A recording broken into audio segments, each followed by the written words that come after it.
Hello friends आंभे मैंने एबे city exam रे पॉलिटिकल साइंस रो आसुथिबा किछि सिलेक्टेड क्वेश्चन डिस्कशन करिवु जहा कि आपण मानको पई बहुत इंपोर्टेंट। आपण मन जदी सिटी एग्जाम पई स्पेशली प्रिपेयर होचंती ताले भिडियोटी को प्रथम रु शेष पर्यंत देखंतु काहे ना एई टाइप रो क्वेश्चन ही प्रति वर्ष एग्जाम रे आसुची। आपण मन जदी प्रतिदिन एभଳି भिडियो देखिबा को चाहउचंती ताले हम चैनल को सब्सक्राइब करंतु एवं नोटिफिकेशन बटन को ऑन करी रखंतु जहाँफल नेक्स्ट वीडियो जो भी अपडेट हे आपण सर्वप्रथम जानीपारे आपंक एग्जाम प्रिपेरेसन हो पारे। तेज चलो तो आज क्लास टी स्टार्ट करवा ता पूर्व आमर आउ एक स्पेशल क्लास विषय में क्लास रे जनइबी जो थे आपने कम समय अधिक प्रिपेरेसन हो एग्जाम 100% सक्सेस पाइपर आप टीचर होगा स्वप्न को पूरण करेंगे। तेज चलतु आज क्वेश्चन आंसर कौन रही डिटेल्स डिस्कसन करवा। तो फ्रेंड्स आम मैंने 1 नंबर रु 24 नंबर पर्यंत समस्त क्वेश्चन डिस्कसन कर सारीचु जार लिंक भिडियो डिस्क्रिप्शन दिखाई से आपने क्लिक कर देखिपारे। तो आम मैंने 25 नंबर पाखर बाकी क्वेश्चन डिस्कसन करूँ जहाँकि बहुत सिलेक्टेड क्वेश्चन। तो भल भाव क्वेश्चन गुड़िक देखूँ। फास्ट क्वेश्चन कौन रही जड़े भारतीय इंग्लैंड को अध्ययन करने को जाई सेठारे जड़े बड़ वैज्ञानिक हो रहीगले से इंग्लैंडर नागरिकत्व लाभ करी ख्याति संपन्न हेले दीर्घ 30 वर्ष पर भारत को फेरी आसिले सेही वैज्ञानिक को भारतर राष्ट्रपति करने चाहिए केउ कारण पाई ताहा संभव हेब नाही। ऑप्शन कौन रही इंग्लैंड पार्लियामेंट एथिपाई अनुमति नहीं नथिबारु से भारतर संसदर सभ्य नथिबारु इंग्लैंड रे तांको सपरिवार रहउथिबारु से भारतीय नागरिकत्व लाभ न करिथिबारु। त्यार राइट आंसर होउची ऑप्शन डी से भारतीय नागरिकत्व लाभ न करिथिबारु। निम्नोक्त घटना मानक मध्यरु केउंटी राष्ट्रपतिंकर कूटनैतिक क्षमता अटे राष्ट्रदूत मानक विभिन्न राष्ट्र को प्रेरण करिबा देशर विभिन्न राजनैतिक दल सह संपृक्त हेबा राज्यपाल मानक कार्यकलाप को आक्षेप करिबा यह एक निर्दिष्ट राजनैतिक दल को समर्थन करिबा। तो राइट आंसर होउची ऑप्शन ए राष्ट्रदूत मानक विभिन्न राष्ट्र को प्रेरण करिबा। नेक्स्ट क्वेश्चन देखो कौन रही राष्ट्रपति राज्यसभा को केते जन व्यक्ति को मनोनीत करती 10 जन 12 जन 15 जन 21 जन। तो राइट आंसर होउची ऑप्शन बी 12 जन। जड़े वरिष्ठ राजनैतिक नेता संसदर सभ्य नथिले प्रधानमंत्री किंतु तांको तांको मंत्रिमंडल रे जड़े कैबिनेट मंत्री भावे नियुक्ति करिदेले निम्नोक्त केउ कार्यटी होई पारिले से स्थायी भावे मंत्री पद रे रही पारिबे।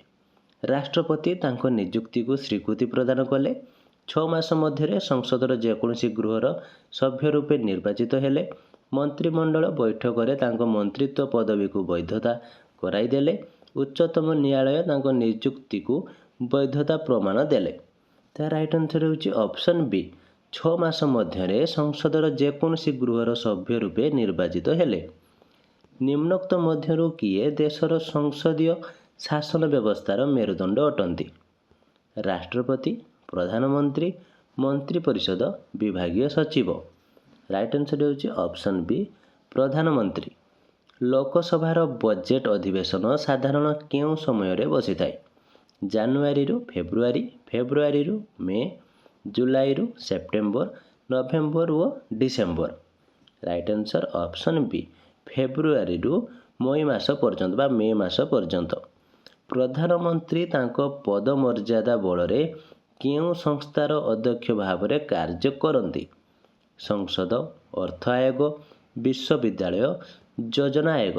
राइट आंसर होउची ऑप्शन डी योजना आयोग।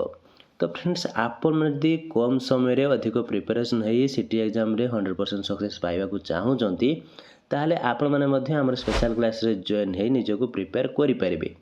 आपण माने स्पेशल क्लास रे जॉइन हेले आपण मानकु syllabus wise class study material free PDF previous year question सो व्हाट्सएप सपोर्ट मिल जिवो और आपण को मध्य लाइफ टाइम एक्सेस दिया जिवो जो थ्री आपण भल भाव निजको प्रिपरेशन करि परिबे।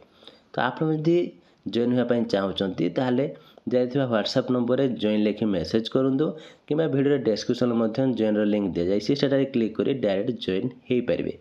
तो चलतु एबे आमे क्वेश्चन ऊपर को जिबा। हमर क्वेश्चन कोन रही राज्यसभार केते जन सभ्य ରାଜ୍ୟ ଓ କେନ୍ଦ୍ରଶାସିତ ଅଞ୍ଚଳମାନଙ୍କରୁ ପରୋକ୍ଷ ଭାବେ ନିର୍ବାଚିତ ହୁଅନ୍ତି। 238 ଜଣ, 245 ଜଣ, 250 ଜଣ, 12 ଜଣ। ରାଇଟ୍ ଆନ୍ସର୍ ହେଉଛି ଅପସନ୍ ଏ 238 ଜଣ। ଲୋକସଭାର 2ଟି ଅଧିବେଶନ ମଧ୍ୟରେ ସର୍ବାଧିକ କେତେ ସମୟ ବ୍ୟବଧାନ ରହିବା ଆବଶ୍ୟକ? 6 ମାସ, 3 ମାସ, 2 ମାସ, 1 ମାସ। ତାହାର ରାଇଟ୍ ଆନ୍ସର୍ ହେଉଛି ଅପସନ୍ ଏ 6 ମାସ। ରାଷ୍ଟ୍ରପତିଙ୍କ ପ୍ରାକ୍ ଅନୁମତି ବିନା କେଉଁ ବିଲ୍ ଲୋକସଭାରେ ଆଗତ ହୋଇପାରିବ ନାହିଁ? ସାଧାରଣ ବିଲ୍, ଅର୍ଥ ବିଲ୍, କରଧାର୍ଯ୍ୟ ବିଲ୍, ସମ୍ବିଧାନ ସଂଶୋଧନ ବିଲ୍। ରାଇଟ୍ ଆନ୍ସର୍ ହେଉଛି ଅପସନ୍ ବି ଅର୍ଥ ବିଲ୍। ଜଣେ ବ୍ୟକ୍ତି ପ୍ରତିହିଂସା ପରାୟଣ ହୋଇ ଗୋଟିଏ ଗ୍ରାମର ଶତାଧିକ ଲୋକଙ୍କୁ ଗୁଳି କରି ହତ୍ୟା କଲା। ବହୁ ଦିନ ଧରି ଜଙ୍ଗଲରେ ଆତ୍ମଗୋପନ କଲା। ଶେଷରେ ପୋଲିସ ହାତରେ ଧରାପଡ଼ି ଜେଲ୍ ଭୋଗ କଲା। ତାହାର ବିଚାର ହେଲା, ତାକୁ ଫାଶୀ ଦଣ୍ଡରେ ଦଣ୍ଡିତ କରାଗଲା। ସେ ଉଚ୍ଚ ନ୍ୟାୟାଳୟ ଓ ଉଚ୍ଚତମ ନ୍ୟାୟାଳୟରେ ଅପିଲ କଲା। ଉଚ୍ଚ ନ୍ୟାୟାଳୟ ଓ ସର୍ବୋଚ୍ଚ ନ୍ୟାୟାଳୟ ତାର ଫାଶୀ ଦଣ୍ଡକୁ କାଏମ ରଖିଲେ। ତାର ବଞ୍ଚିବାର ମୋହ ଏତେ ପ୍ରବଳ ହେଲା, ସେ ଚାହିଁଲା କିଏ ତାଙ୍କୁ ସେ ମୃତ୍ୟୁଦଣ୍ଡରୁ କ୍ଷମା କରିଦେଇ ପାରିବେ। ସେ କାହାଙ୍କୁ କ୍ଷମା ଦେବା ପାଇଁ ଆବେଦନ କରିବ ଯେ ସେ ଚାହିଁଲେ ତାକୁ କ୍ଷମା କରିଦେଇ ପାରିବେ। ସେ ବଞ୍ଚିଯାଇପାରିବ। ପାର୍ଲିଆମେଣ୍ଟର ସଭ୍ୟମାନଙ୍କୁ, ଉଚ୍ଚତମ ନ୍ୟାୟାଳୟର ମୁଖ୍ୟ ବିଚାରପତିଙ୍କୁ, ଭାରତର ରାଷ୍ଟ୍ରପତିଙ୍କୁ, ଭାରତର ମହାସମୀକ୍ଷକଙ୍କୁ। ଏହାର ରାଇଟ୍ ଆନ୍ସର୍ ଆପଣମାନେ ସମସ୍ତେ ଜାଣିଥିବେ। ଯାହାର ରାଇଟ୍ ଆନ୍ସର୍ ହେବ ଆପଣମାନେ ମୋତେ କମେଣ୍ଟ ବକ୍ସରେ ଜଣାନ୍ତୁ ଏହାର ରାଇଟ୍ ଆନ୍ସର୍ଟି କ'ଣ ହେବ।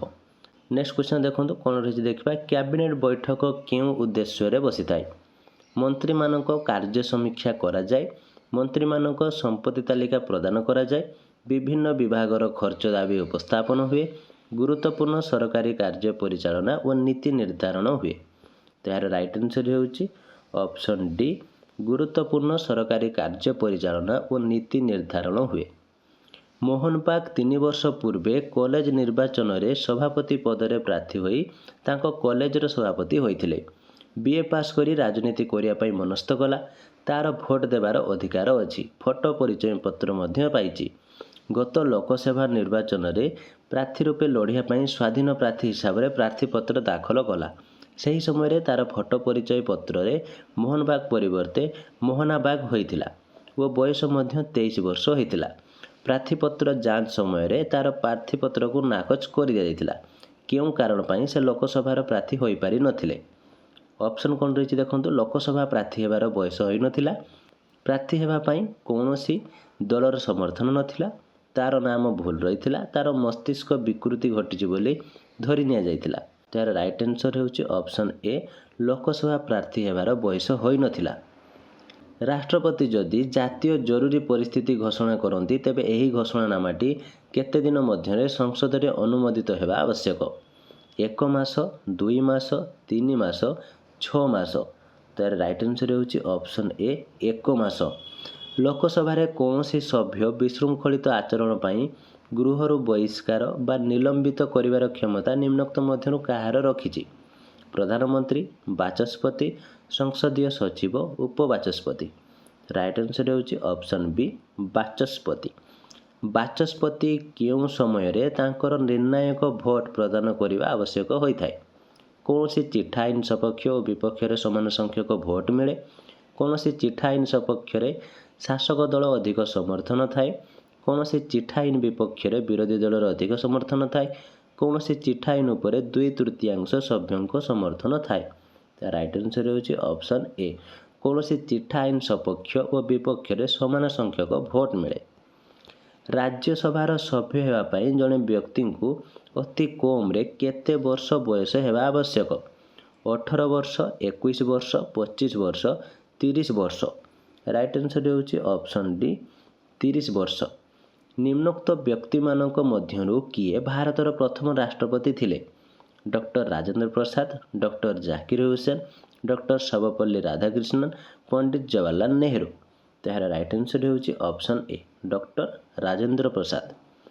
ଭାରତର ରାଷ୍ଟ୍ରପତିଙ୍କୁ ବହିଷ୍କାର କରିବାର କ୍ଷମତା ନିମ୍ନୋକ୍ତ ମଧ୍ୟରୁ କାହାର ରହିଛି?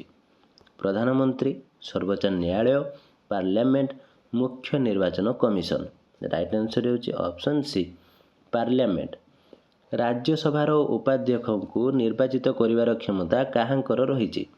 राष्ट्रपति, प्रधानमंत्री, लोकसभार सदस्य, राज्यसभार सदस्य।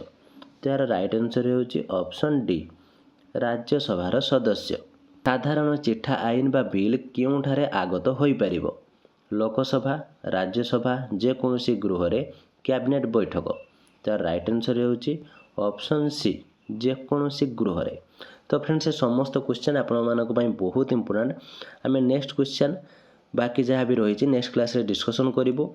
तो ये थिला आजिर क्लास टी केमती लागला जदि किसी डाउट थाए कमेंट बॉक्स निश्चित भाव जनातु। वीडियो भल लगी लाइक करूँ और आपंकर सांगसाथी जदि सीटी प्रिपेयर होती से शेयर करूँ जहाँफल से निजक एग्जाम प्रिपेरेसन करेंगे।